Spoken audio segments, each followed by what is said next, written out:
Hi, hello, and welcome to the Happily Neurodivergent YouTube channel. My name's Chris, and this is Creating Chosen Family Compilation Part 2, Parts 11 through 20 of a series that I made on YouTube called Surprise, Creating Chosen Family, and it's to help you create more meaningful, genuine, and strong friendship bonds that are like family. Hence the name, Creating Chosen Family. I know, it's real original. Anyways, I actually already have my first YouTube video, like not a compilation, but a video of like talking and nonsense ready.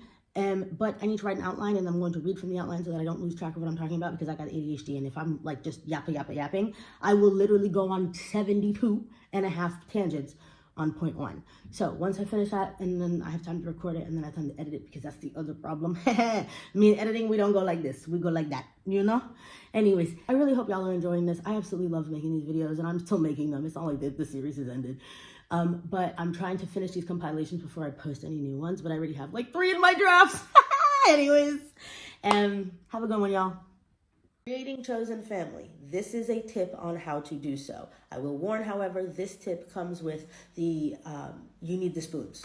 This is not a tip for, it's air pressure. I haven't closed my kitchen door. Anyways, the point is, remember that this is for when you have the spoons, not for when you don't. Find an event that you would love to go to with the chosen family friends that you have created. Whether it's a speaker that's talking about something that you're a really big fan of, an author meetup, sign up book club situation, a wine tour situation. Literally, just find an event, Comic-Con, find an event that you know if you had the people that you wanted in your life, you would go to that event with them. And you're going to go alone. This is why you need the spoons, eh? When you get to the event alone, you're going to make sure you are dressed in either merch for the event, or if it's like a book club, you have the book, you're ready to talk about the event, because you're going to need to socialize. But this is where my advice differs from a lot of different people. You're not going to enter one of those big groups of people or groups of people talking and talk to them. No. You're going to basically be a little fly. You're going to go around the event, listen to different groups of friends, listen to different people talk. Minimal, I'm really serious. This part is, you're literally like surveying the room. You're not actually talking. I don't want you to interact with these big groups. I want you to listen to the people talking. After going around and listening to the people that, mind you, the reason why you're wearing merch and you have the book and you have the thing that shows that you're interested in the thing is because you want to show, right, to these potential people that you're going to talk to that you're also interested in this. This is important to you. That's why you are dressed the way you are. That's why you have the book. That's why you are primed with, whatever it is that you're showing up with, that you clearly know the thing too, right? This is something that interests you. You want to show that physically as to the best of your ability. After listening to these groups of people, you're going to find somebody who said something that you think was really interesting, and you're going to pull them aside. It doesn't matter how. You'll figure out. You have your own personal spice that you can put on this, but you're going to single them out, whether you wait for them to go to the bathroom, I don't care. But you're going to find a time to be like, hey, you said this thing that I heard that I really, really liked, and I'd love to talk to you about it. Now, like I said, this takes a lot of spoons, because you need to be prepared to talk to a stranger. You need to be prepared. It's not the first person you pull aside, maybe your best friend, maybe somebody you hate, right? Like, this is not a foolproof, like every single person you pull aside is going to be it. But when you have the spoons, you do that maybe 3-4 times that night, 2-3 times that night, and you do this at several different events. This shit adds up, because those little conversations that get really, really deep, you can then invite them to have a coffee, to have a lunch, have a dinner, to watch a movie, and there you have it. I will do a how to do this when you have low spoons video another day, because I gotta go to class.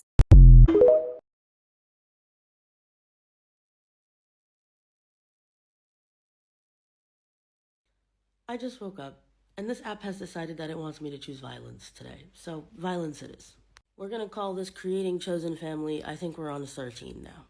This is why I am a proponent of being 100% yourself when you are making friends. But Chris, that's a lot. That's a lot of vulnerability. What if they don't like me? Exactly.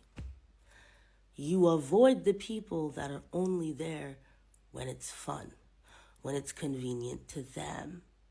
This will take energy, time, practice, and grace upon yourself, as doing this will trigger your RSD like nothing else. But as I said before, this is part 13. A whole series is in this playlist. The last video I made was about how to make friends as an extrovert. This time around, this one's for my low spoon introverts that are looking to make real solid foundational connections. Again, I know these things work. because I've done them. And my friends are the greatest people on the planet, period. So this first step depends on if you want to meet these people in real life or if you would rather have an internet friend, get to know them better, and once you're at a certain level, maybe meet them later. So it's not important to you if it's like a physical, we can meet each other and hang out friendship, okay? You're going to go on your social media of choice. Discord, Reddit, here, pretty picture, Facebook, doesn't matter. If you're looking to meet people in real life, you're going to make sure that you're in a group that is set in, I don't know, London, in California, in Barcelona. Like, you're going to go out of your way to make sure that there is like a locational, I don't know, limit for the people in this group. If you don't care about that, just join any group, doesn't matter. You are not going to make a post. You are going to stalk the forum. What groups do you join? Very specific ones. Not people who like movies, people who like Matilda. Not people who like to make sweaters, people who like to crochet, and even better, people who like to crochet a very specific cross stitch. You see what I'm saying? Like I said, you're not posting anything. The whole point of this is to amass data on the people in this group that you would want to be friends with. You are then going to give yourself a time limit because the whole point of this is to make friends. And the only way to do that is if you somehow put yourself out there, right? So you're going to do this observership, stalkingship for about, I would say 2 weeks is a good amount of time. You're going to take notes of who says what, who comments what that you like and you find interesting. When that time limit is up, you are then going to take action. In this action, you are going to ask a question, make a point, comment on something that they said previously that is interesting to you. Part 2 is coming. Just give me a sec. I talk too much. Creating Chosen Family, Part 13, Part 2. Do you hear this like bomb situation in the background? Yeah, that's fireworks. Bienvenidos a España, ¿vale? So you have stalked the forums. You have found the people that have said things that you were interested in. You've started to pay attention to the commenters that have opinions and ideas similar to yours. And now that the time limit is up, it is time to reach out to these people that you have been stalking their posts, LOL. Now, this does not need to be one person a day, one person every 3 days. Go at your own pace, but know that you do need to reach out to these people at some point. I will get to the how in a second. The reason why you are reaching out and not just liking things and hoping that they are an extrovert and like message you first is because there is something to be said in the validation of having a friendship that you know you said something and the person reciprocated and that's why you're friends. Of course, it's easier for an extrovert to adopt you. I'm the extrovert that adopts everybody, LOL. I love it. It's very fun. But it is also very validating to know that you yourself said something and what you said first is why this friendship exists. So this is why I'm giving this advice the way I am. The how, you have 2 options. You're either going to comment under a post, you're going to comment under the comment of a post, or you're going to slide into the DMs. How you do this is not as important as what you say in the message. Contrary to popular belief, your first message does not need to be thought-provoking. It does not need to be a philosophical quandary. It does not need to be a soliloquy of incredible intelligence. It just needs to be something you're interested in. That's it. It needs to be something that you love about whatever it is that you're passionate about and that you can talk about easily without depleting your energy for long periods of time. Let's use the example of Matilda like I said earlier. So you've been in the forum, you've been stalking it, and you noticed that there's this one person who always comments about how they love Miss Honey's disposition. So you're going to message that person or comment under one of their comments, and you're going to say, yeah, I really like Miss Honey's disposition too. Her personality is just what I would want in a sister. That is something that you like, you are interested in, you can talk about for a long time. It's not Miss Honey's disposition is a direct foil to Crunchbull and no, this is not, it doesn't need to be a fucking analysis. If an analysis is what you're interested in, absolutely comment DM that. Let me be clear. But to those of you that are like, well, my thoughts are pretty simple, it's not that deep, it's okay. That's enough. It's enough. And although these conversations are starting off with ease and they're not necessarily the deepest things in the world, make sure that you are putting as much nuance and as much of your actual personality and thoughts as you possibly can in these. Do not try to people please. The whole point of this is to create a solid foundation for chosen family. Be as honest about what you feel as possible and be considerate to the other person's feelings, thoughts, and experiences. Remember to leave your RSD at the door. If the conversation peters out, if the person doesn't seem that interested in talking to you, if the person's initial thoughts don't really match up over time, release them, just let it go, move on to the next person. I promise you will be okay. There's nothing wrong with you. You just have to find the people that you click with. Final point, make sure you set your expectations of communication early and be as honest as possible, because if you people please, you're not going to get the connection you want. Make it clear that you want daily text, weekly text, once a week FaceTime, whatever it is. Know that you are not asking for too much. You are just asking to receive what you are willing to give, and that is absolutely okay. Lather, rinse, repeat, and I promise you, you've got yourself some friends.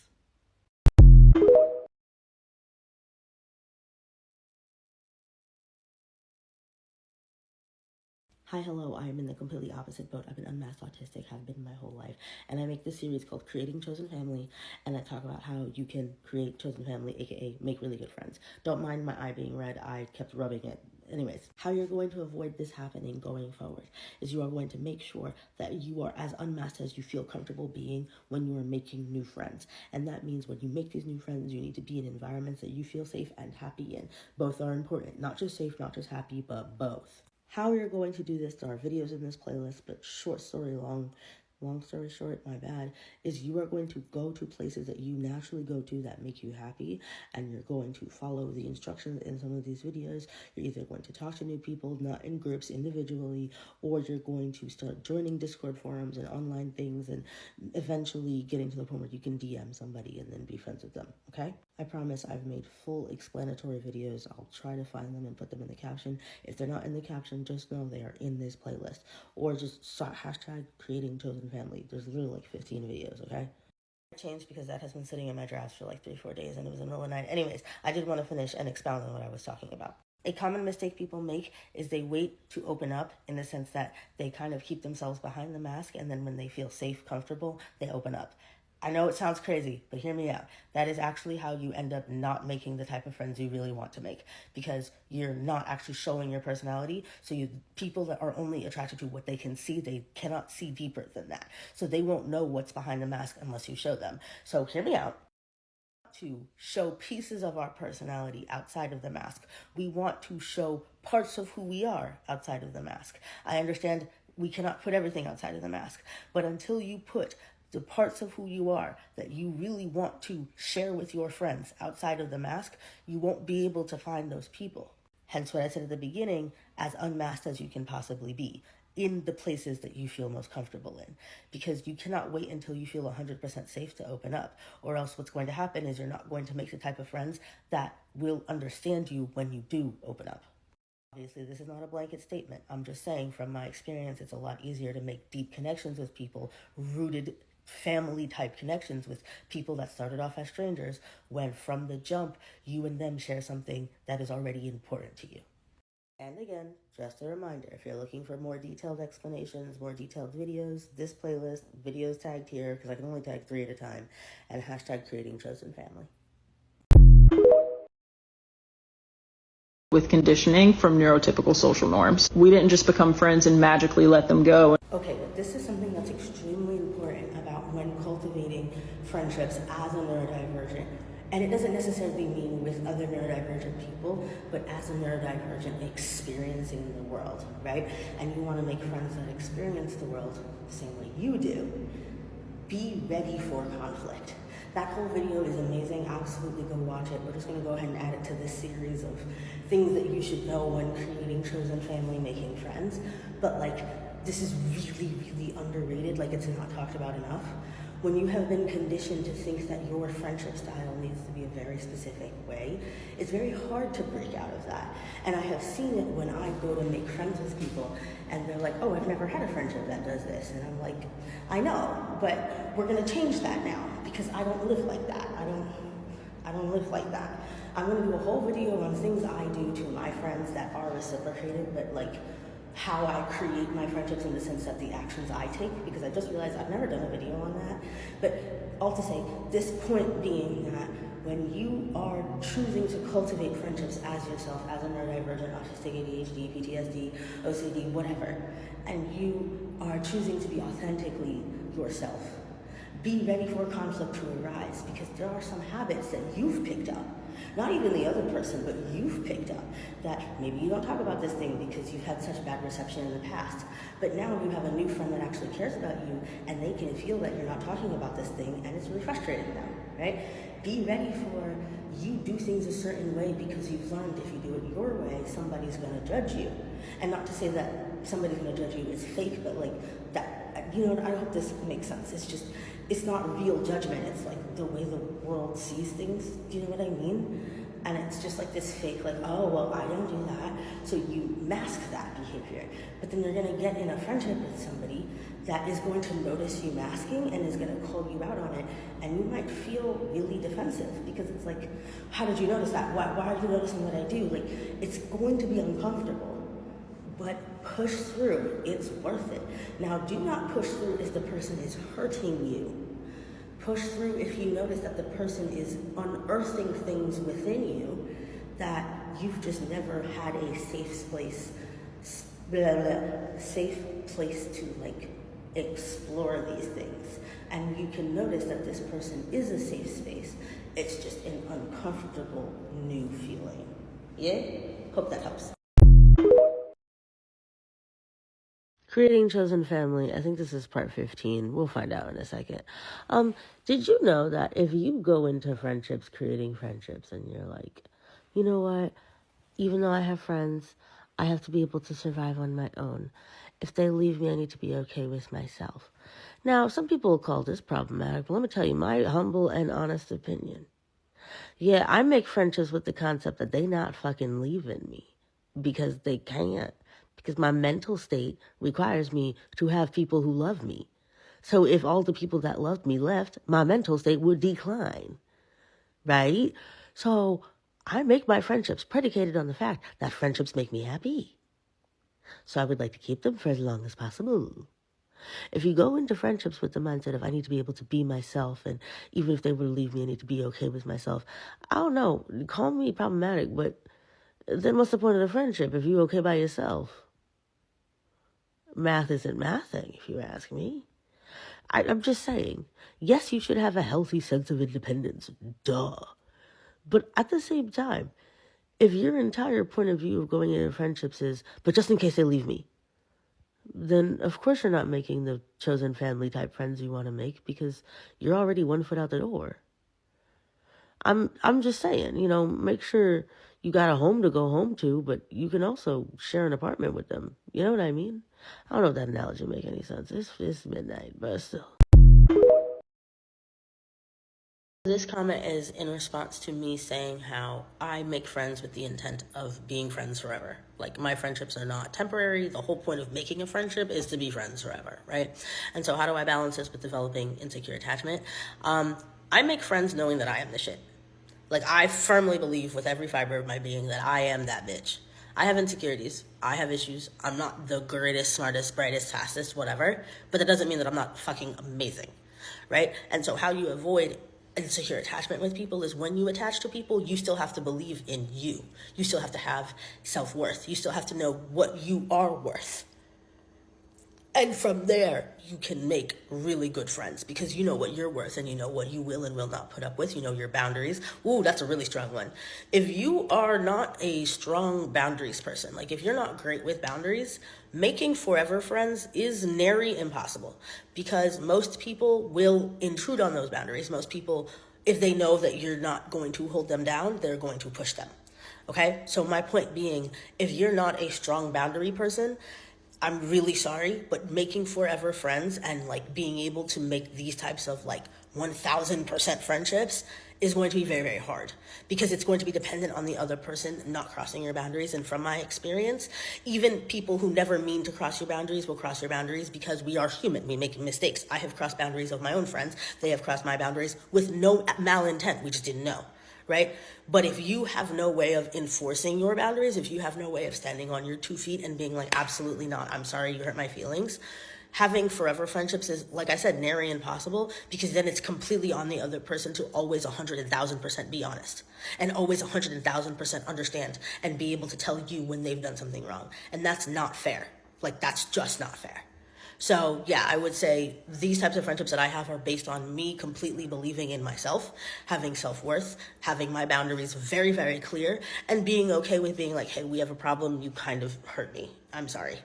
And vice versa, because I need to be okay with when my friend calls me and they're like, my good sister, you fucked up. And I need to be able to be like, damn, I fucked up, you're right, I'm sorry. You know? So that would be the difference between knowing you're making friends forever and insecure attachment, we have to be together forever. I hope this makes sense. If my hello sounds off, they will pull up on me. If these are the types of friendships you aspire to have, hello, I'm here to help. I saw a lot of comments of people being like, I'm always that friend, but nobody ever does it for me. Are you being vulnerable enough? Are you opening up enough? Are you giving them space to do that for you? And when they fail, are you open to letting them go? Are you actively and openly talking about what you need them to do for you? So not just giving them space to pull up on you, but telling them when you would like for them to do such behaviors. And this one's gonna hurt. Are you truly doing it for people that actually contain the capacity to do so for you in return? If you want more creating chosen family tips, literally this playlist, all labeled. Real friends are there for you when it's not just convenient for them. I've noticed people like to take this sentence out of context, so let me be very, very clear with a lot of nuance here. Nobody is asking you to show up when you are mentally depleted, burnt out, and incapable of being there for someone else because you're going through your own shit. If somebody is asking that from you, that's not your friend either. They are not being a friend to you, right? Make sure whoever you're doing this for, as in you're the real friend who shows up when somebody else is struggling, no matter what, make sure that they're the type of person that would do it back to you.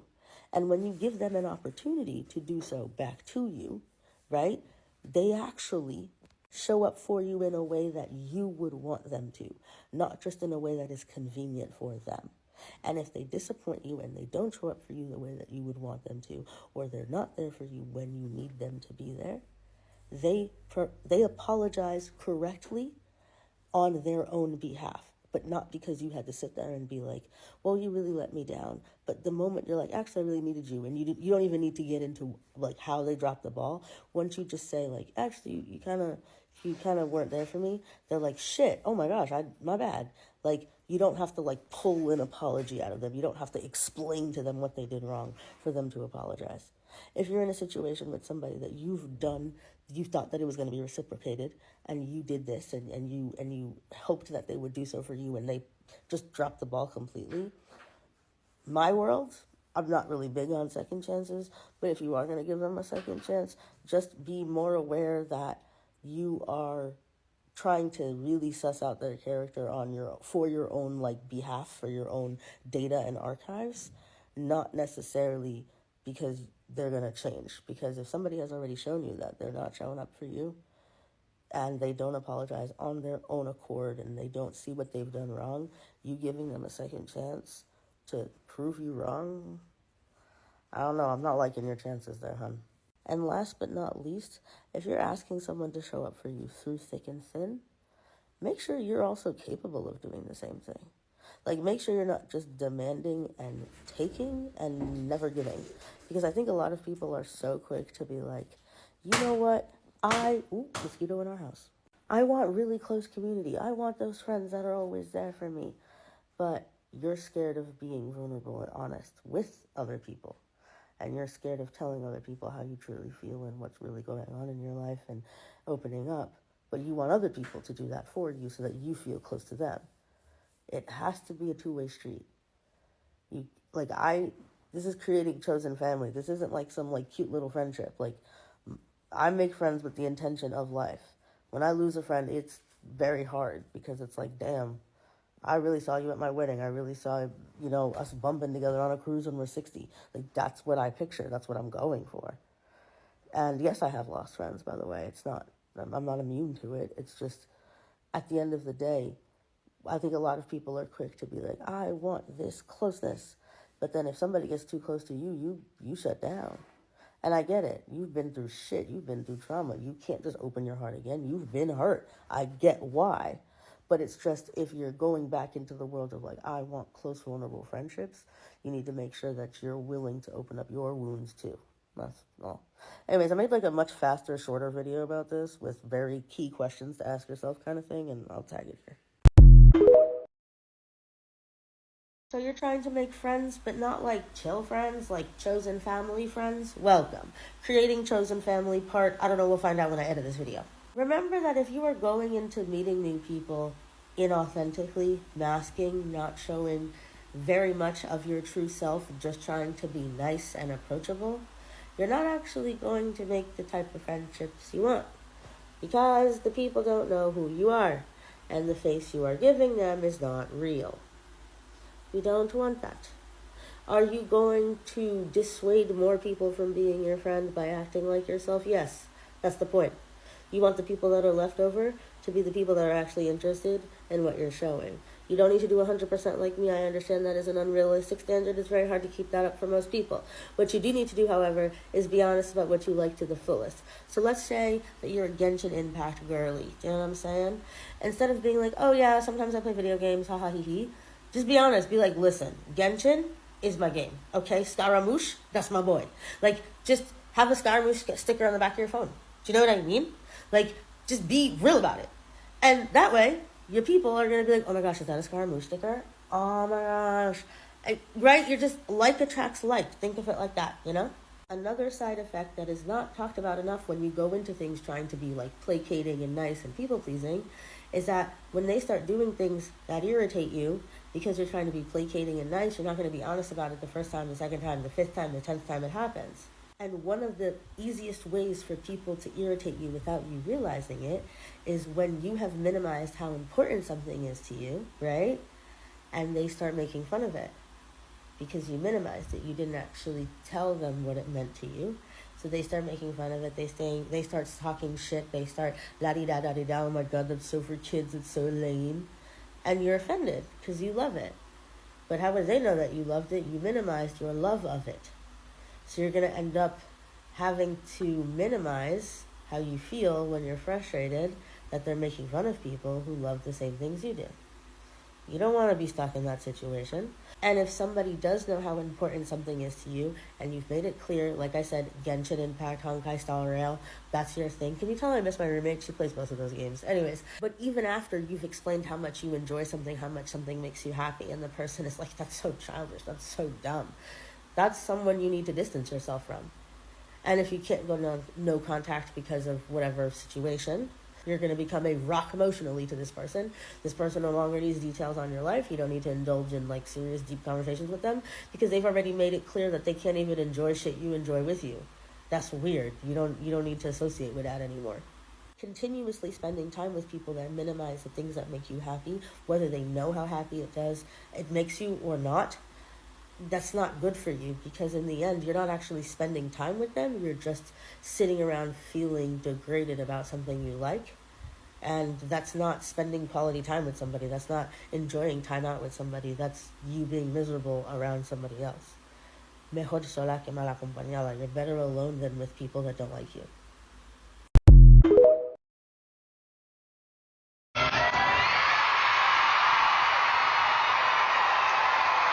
Creating Chosen Family Part 20. Ready? If I screenshot that an author has liked my post, my friends do that level of excitement. If I screenshot that somebody that I think was cute DM'd me back, my friends do that level of excitement. When I get my nails done, my friends do that level of excitement. When I literally call them to be like, you know that thing I wanted to do, I finally did it, my friends do that level of excitement. When I tell you this is the level of excitement in your life that should be standard, and if the people in your life are not willing to bring that energy into your life when you tell them that you have done something that was hard, that was difficult, that was important to you, even if it's small. The examples I all gave, those are all important to me, so they're important to my friends.